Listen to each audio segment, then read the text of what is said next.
The debilitating divide, why the lack of access to technology intensifies poverty. 2.7 billion people, about one-third of the global population, do not have access to the internet.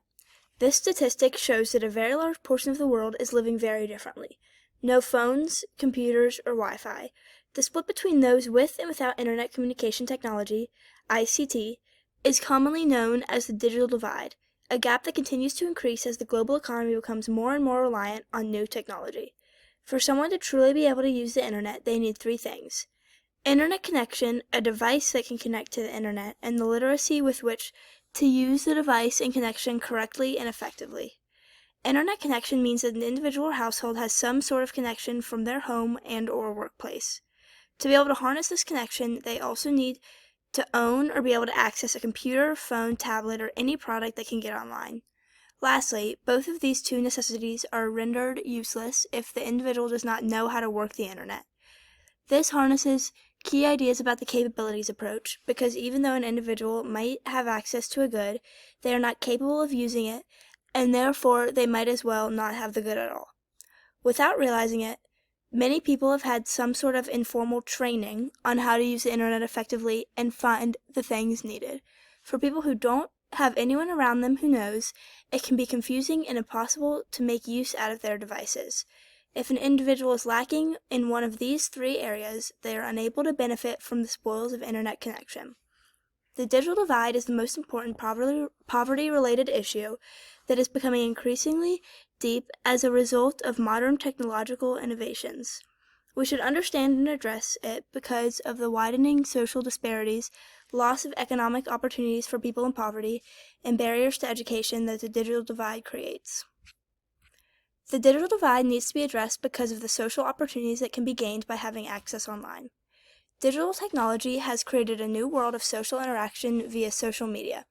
Instagram, Snapchat, and Facebook are new apps that facilitate communication among different people.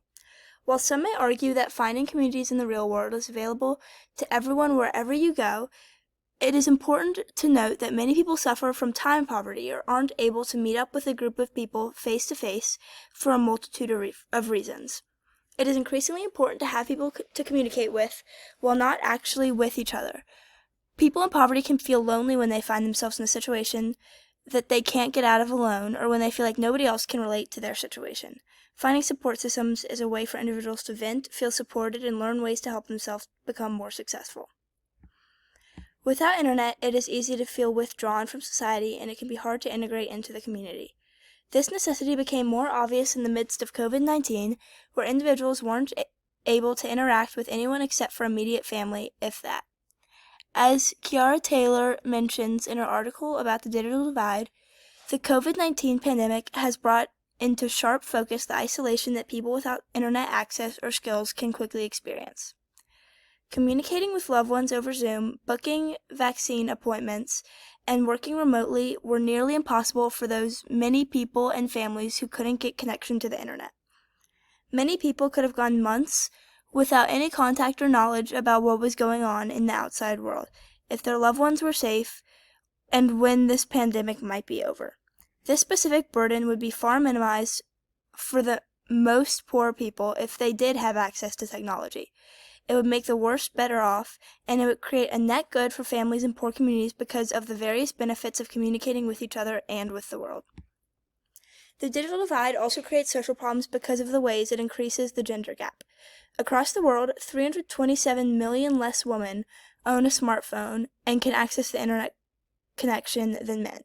On average, women are 26% less likely to own a phone. In the past 10 years, this gap between men and women has only grown, signaling that this is an issue that needs to be tackled soon because it will not just go away on its own. This inequality perpetuates stereotypes that women should not work in more skilled positions. If programs are put into place to bridge this divide, it would help remove biases against women and put more women in male-dominated areas in the workforce. The digital divide is important to study and address because of the vast economic impacts that it can have. The digital divide can keep people in poverty by forcing them to remain in low-wage jobs. Over 80% of middle-skilled jobs require some sort of digital proficiency, and these skilled workers are able to make a larger income. Without access to the internet or the knowledge to use the internet, it is hard to escape the low-skill position that pays very little. If there's no job training or digital proficiency lessons, people in low-wage careers will remain there.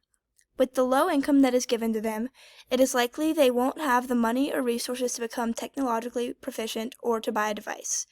This traps them in a cycle of low-skill careers that oftentimes don't provide enough to keep a family above the poverty line. This stickiness of the low-skill careers can lead to little social mobility and no opportunity for people in poverty to earn their way out of it. On a larger scale, the economic loss from the digital divide is apparent in many developing countries that have a lack of internet connection on a national level. Getting an entire country up to date on the most recent technology is extremely difficult because of necessary infrastructure changes, the price of devices, and possible political situations that may discourage internet use. While the U.S. and other developed nations are already using AI and automation for jobs, some countries don't have accessible computers for communities. This sets the country back and makes it harder for them to participate in a global economy where everyone else is steps ahead. The digital divide is a problem in today's world because of the educational impacts that it carries. According to UNICEF, 1.3 billion children between the ages of 3 and 17 don't have access to the internet at home. This became the largest issue during the COVID-19 pandemic when schools turned to online learning, with the assumption that students would easily be able to connect to the internet. This makes it impossible for kids to fully participate in their lessons, holding them back and leaving them behind the better connected children. In the U.S., online learning disproportionately affected low-income children, specifically in more rural areas such as the Alabama, Arkansas, and Mississippi. Along with this, schools that lack resources are unable to show children how to gain digital literacy. Many low-income families that lack connectivity rely on school and educational systems to help their children get on a more level playing field with the rest of the children. However, many schools lack the devices and teachers to teach those skills. In these cases, children are left without a skill that will undoubtedly become necessary and helpful later in life. This situation is bad because the best thing that children in poverty can do to try to get out of it is to stay in school as long as possible and be as highly educated as they can be. So, it would seem as though graduating high school would play a major role in getting out of poverty. However, if the schools do not have the resources to teach digital literacy, these children are not at an equal playing field as the children who did learn how to work technology. In early life, technology can be a barrier when trying to apply to college, turning in assignments, and keeping track of grades. In this day and age, having digital skills of some sort is almost necessary to completing a college-level education. However, when researching problems regarding poverty, there are often complications. In this case, there is research that claims digital access for the poor can lead to more complications and discrimination along income gaps. Studies show how poor and working-class people are digitally monitored more than their middle and upper-class counterparts. For example, in Maine, the government tracked families receiving Temporary Assistance for Needy Families benefits, or TANF benefits. The card that the TANF money is loaded to is digitally recorded, and the federal and state government has access to the records. They took this data and published the number of times that families receiving TANF benefits bought from smoke shops and liquor stores. Although it was a very small percentage of the total money used in this program, the government exploited their need and used it to create even more hatred and discrimination towards people in poverty.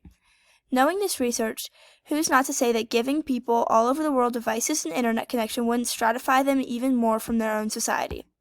While understanding this is an issue, discriminating against people after receiving technology is a much smaller drawback than so many people not having access to it at all. The problems that arise from monitoring technology are absolutely important problems that need to be faced with government policies against the exploitation of people in poverty. However, it is not enough of a problem to wait on them finding access to the tech world. In conclusion, the digital divide is the most important poverty-related topic because of the vast social, economic, and educational impact that it has on the world.